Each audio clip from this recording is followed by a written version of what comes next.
This section's embargoed until 10:30 tonight. Chris Bascom. If Haaland's the best striker in Virgil, I think it's pretty much the best centre back. It's a heavyweight battle, but there is a perception Virgil's standard has not been at that level. I just wonder what your assessment would be of it.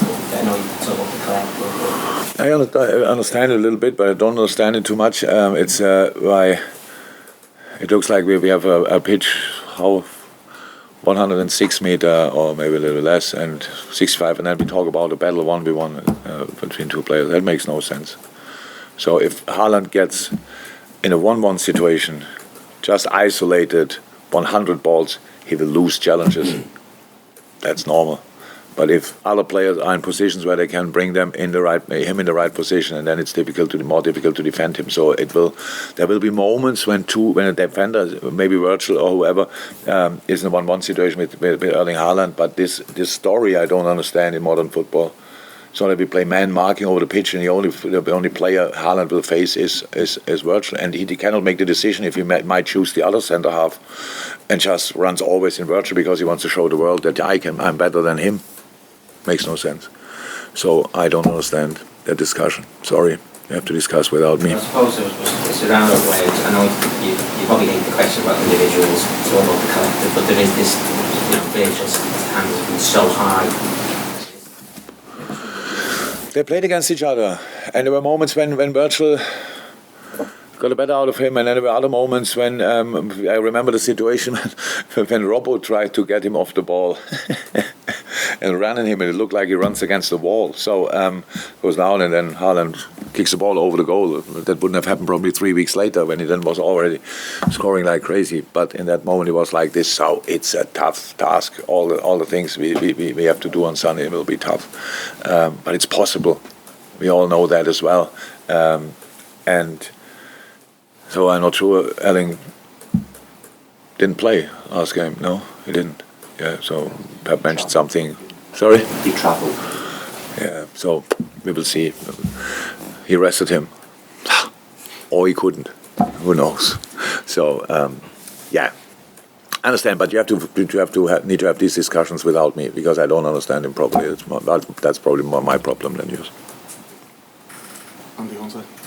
Jurgen, given perhaps a striker's ego, if Darwin Nunez sees what Haaland's done this year, I know it's unfair to compare any player in the world to what Haaland's done, but do you think it would increase his desire or motivation to show him on Sunday and make a statement on Sunday?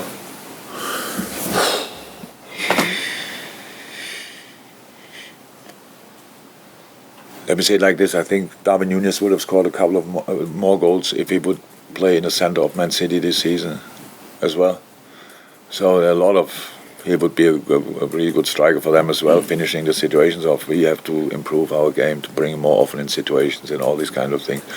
I don't know. I hope he's not in his process where he compares himself with Erling Haaland. But I think he makes really steps here. Because we could really see it in his face and everything. This goal was really important to him. So, like all the goals are important, obviously, but it looks like somebody closed it for you. Can do what you want. The goalie brings a hand on it or a foot on it, and everybody says, "Yeah, you have to finish it differently." But how I said, the goal of Bobby, Joey's pass. Bobby could put it in each corner, but he didn't. He just hit the ball and goes through the legs. So that's what a striker does something sometimes as well. When it's running, then the ball goes through his legs. If it's not running, you hit the foot of the goalie and the ball goes out. The first chance of Mo, last chip from Thiago in behind, and Mo doesn't hit the ball properly. If he hits a little bit better, the ball rolls already in the goal. So you need these moments. Keep going and don't compare. But I hope he's not doing that and doesn't think about that. I don't see that. We are in our situation and we want to sort our situation. And yeah, that's all we are concerned about, to be honest. Paul Joyce. You said when you signed your contract in April that you knew City would not stop developing. That's obvious. Yeah. So what do Liverpool need to do to keep pace? Oh, you don't like the answer. You will not like the answer. about that, and you all have the answer already. So nobody can compete with City in that. You have the best team in the world, and you put in the best striker on the market. No matter what it costs. No matter what it costs, you just do it. I know, City, they will not like it. Nobody will like it. You ask the question, but you know the answer. But what does Liverpool? We cannot act like them. It's not possible. Not possible. Is that not hard to? It's just clear, and again, you know the answer. There are 3 clubs in world football who can do what they want, financially. It's illegal and everything fine, but they can do what they want. Put in, and they will say, yeah, but but it's exactly the fact. We have to look at. We need here, we need that, and we need that, and then we have to look here and make it younger, and here a prospect, and here a talent. That's what you have to do. And you compete with them. It's not a problem at all for me. It's like it is, but you don't ask me that question, because we always open this discussion, and in the end it's me telling you. But you all know it. You should know. It's not possible to deal with that, and it will be like this. I heard now the Newcastle, whatever is there, said there's no ceiling for this club. Yeah, right. He's right. He's absolutely right. There's no ceiling for Newcastle. Congratulations.